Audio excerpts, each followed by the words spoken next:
Hello everyone, welcome back to our channel. आज आम गोटे सिलेक्टेड लंग क्वेश्चन डिस्कशन करवा। Long question with answer. काव्यर प्रकारभेद वर्णना कर। साहित्य शास्त्र अनुसार वाक्यं रसात्मक काव्यम अर्थात रसयुक्त वाक्य को काव्य कह जाए। साहित्य शास्त्र अनुसार रसयुक्त वाक्य को काव्य कह जाए। काव्य हूँ कविर एक सृजनशील कृति जहाँ पाठक बा श्रोता मनरे आनंद सृष्टि करिथाए।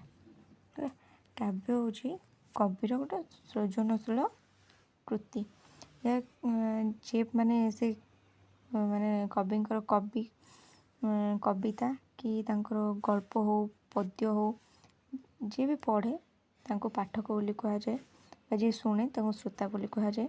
से पाठक बा श्रोता मनरे आनंद सृष्टि करिथाए। स्वरूप शैली और प्रदर्शन को भित्ति करी काव्य को मुख्यतः दुई भाग विभक्त करा जायछि। शैली स्वरूप और प्रदर्शन को भित्ति करी वाक्य को काव्य को दुई भाग विभक्त करा जायछि। गोटे हला श्रव्य काव्य आ गोटे हला दृश्य काव्य। फास्ट देखिए श्रव्य काव्य जो काव्य को केवल पढ़ी बा शुणी उपभोग करा जाए ताहाको श्रव्य काव्य कहा जाए है। जो काव्य को केवल पढ़िकी और शुणिकी उपभोग करा जाए ताहाको श्रव्य काव्य कहा जाए। यह मुख्यतः तीन भाग विभक्त करा जाइछि है।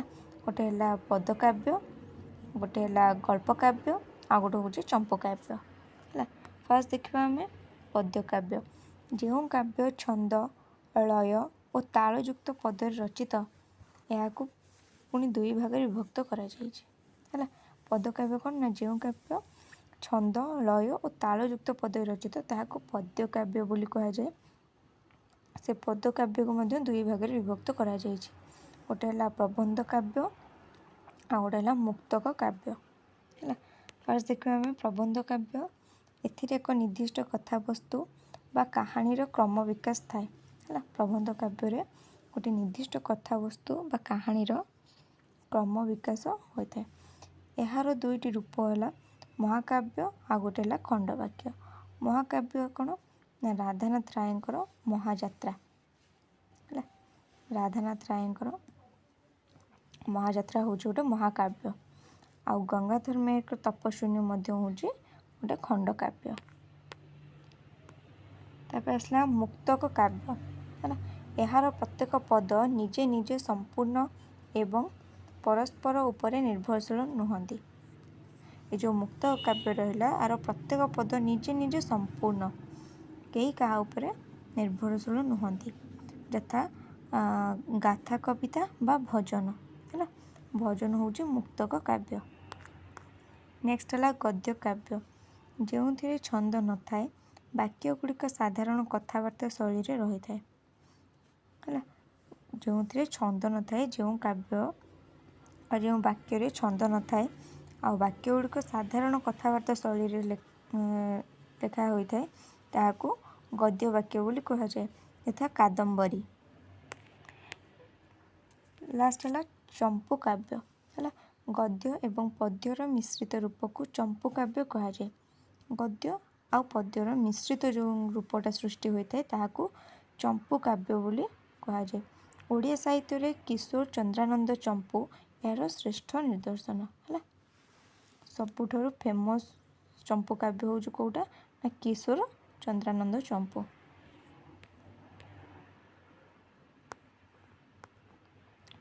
दृश्य काव्य जो काव्य को आखिरे देखी एवं कान शुणी उपभोग करा जाए ताहा दृश्य काव्य है। जो काव्य को आखिरे देखिकी और कान शुणी उपभोग करा जाए ताहाको दृश्य काव्य बोली कहा जाए। यह मुख्यतः अभिनय भित्तिक। ये मध्य दुई प्रकार गोटे हूँ रूपक आ गोटे है उपरूपक। यह जोटा अच्छी रूपक है रूपक को साधारणतः नाटक बोली कहा जाए। यार मध्य 10टी भेद रही यथा नाटक प्रकरण भाण बायग इत्यादि। नेक्स्ट है उपरूपक यार 18टी भेद रही नाटिका त्रोटक इत्यादि। तापर गुण आ अर्थ अनुसार सेटा थिला कौन ना प्रदर्शन शैली अनुसार ताको भाग करा एटा हला गुण आ अर्थ अनुसार। आचार्य मर्मट काव्यर मान और गभीरता अनुसार यह तीन भाग विभक्त करा जायछि। तीन भाग कौन ना उत्तम काव्य, मध्यम काव्य आ गोटे है अधम काव्य। उत्तम काव्य होउछि ଯେଉଁଠାରେ शब्दार्थ अपेक्षा व्यंग्यार्थ बा गूढ़ भाव अधिक चमत्कारी होता है ताको उत्तम काव्य बोली कहा जाए।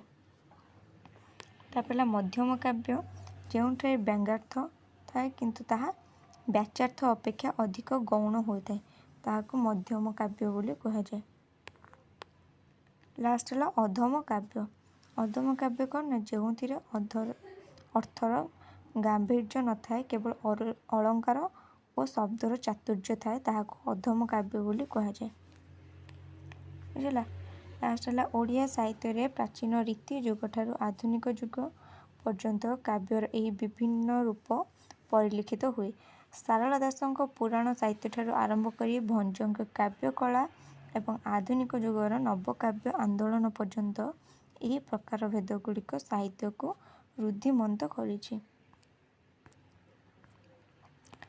बुझला काव्यर प्रकार भेद एटा गोटे सिलेक्ट लॉन्ग क्वेश्चन है। लाइक कमेंट शेयर और सब्सक्राइब करें बिल्कुल भी भूलिएनि।